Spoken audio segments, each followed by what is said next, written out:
Okay, in this video, we're going to be talking about the different biblical genres that are in the Old Testament and the New Testament, and about the importance of properly understanding these genres and how they play into your understanding of the text you're reading. So basically, a genre sets the framework for how you read and interpret the book. An example of this is that you don't interpret a history textbook in the same way that you do a letter from your grandma or a book of poetry. So knowing those genres before you start reading really helps you better understand what it is you're reading. So we're going to talk about just briefly the four genres that are in the Old Testament, and then we'll get into the genres of the New Testament as well. Okay, so the first one is Old Testament law, and that makes up the first 5 books of the Old Testament. And basically, these books detail the rules and guidelines that God gave to his covenant people.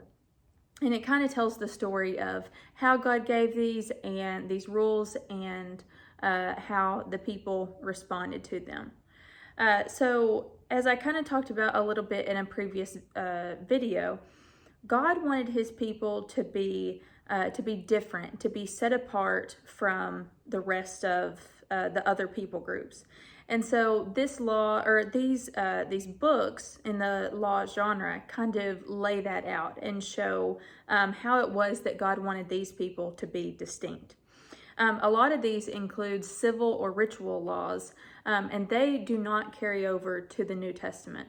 And it's important to see, just kind of in general, that these laws that God gave his people were for his people that he was in covenant with.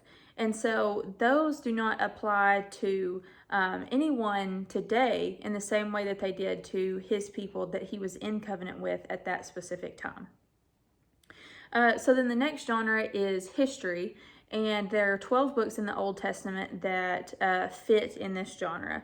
And basically they're just historical accounts of kind of the up and down story between God and the people of Israel. They're generally structured chronologically, and the historical books found within the Bible make up about 40% of the whole. So that's quite a bit.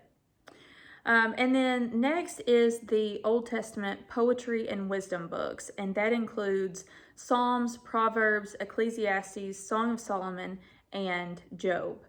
And you'll see throughout these that they're a lot more, generally a lot more emotional. And in the case of the Psalms, a lot of them were actually, they were written to be songs, to be something that is sung aloud. You'll notice a lot of literary devices throughout these, like metaphor, simile, comparison, analogies. And then for the book of Proverbs, it is really just a general guideline for wise living, for how to live a wise life.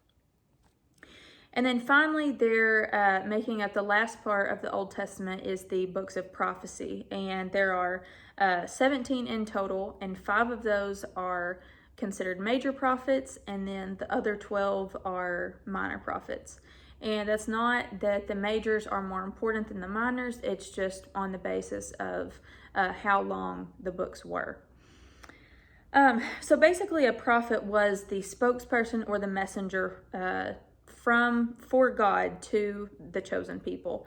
And so God spoke to the prophet, and then the prophet would relay the message on to the people. It wasn't always about telling the future, that this is what was going to happen next. It was more often a call to repentance, asking the people to turn back to God and follow his ways. So the prophet was a very important person within the community, as he acted as the mouthpiece of God. So then that makes up the 4 genres that we see throughout the Old Testament. So now we'll talk about the New Testament. The first genre is gospel, and the first 4 books make up the section of the Gospels, and that is Matthew, Mark, Luke, and John. So basically, a gospel is part narrative and part biography. So there actually, until the gospel writers wrote their accounts, there wasn't such a genre as gospel. So the gospel writers were actually kind of doing something new in writing down these accounts. And basically, gospel just means good news. And so in each of their accounts, they are giving their account of the good news of Jesus and his ministry. So all four gospel writers are telling basically the same story, but from their different, unique perspectives. They were all writing to different, unique audiences, and so they wrote the story in different ways. And then three of the four gospels are very similar, and we call those the synoptic gospels. And that includes Matthew, Mark, and Luke. And then John, the fourth one, he had some different things in mind as he was writing. And so his gospel is quite a bit different from the other three. The next genre is history, and all the same rules apply as the Old Testament.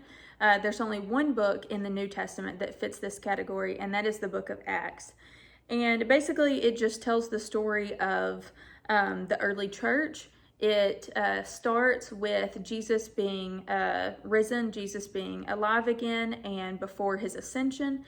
And then it details the account of the early church spreading the message of Jesus to not only the people in that very close geographical area, but on to really the rest of the world.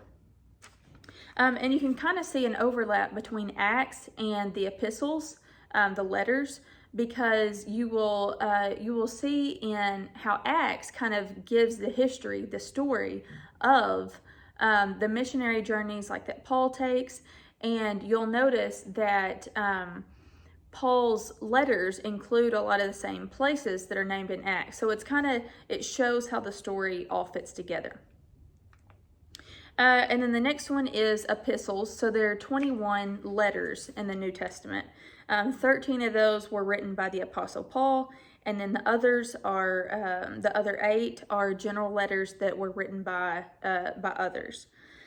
One important thing to note about letters or epistles is that they are very occasional.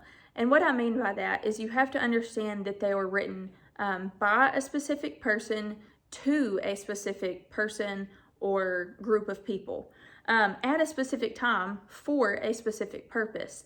And so when you're reading an epistle or a letter today, you can't kind of map yourself into the letter because as we've talked about, you're not in that same context. The letter wasn't written to you. And so what we try to do as we read these letters is get back to that original context and find out what we can about the purpose for writing and who the author was writing to. And then finally, the last genre in the New Testament is apocalyptic, and that is the book of Revelation. Now, it has some similarities with the prophetic books of the Old Testament, but it's mainly focused with the end times, what is going to happen when Jesus returns. So this book is almost entirely symbolic and is not hardly ever to be taken literally. It almost always has some kind of symbolism, this deeper meaning that you're looking at. And so that makes it really one of the most confusing, hard to interpret books in all of the Bible. So that pretty much is just a brief description of each of the genres. I hope you keep these in mind as you're reading because, as I said at the beginning, they give you a framework on how to interpret what you read. And when you go outside of that framework, things can get a little weird. You can not really understand the author intended meaning, and you can kind of put yourself into the story when you're not meant to be in the story.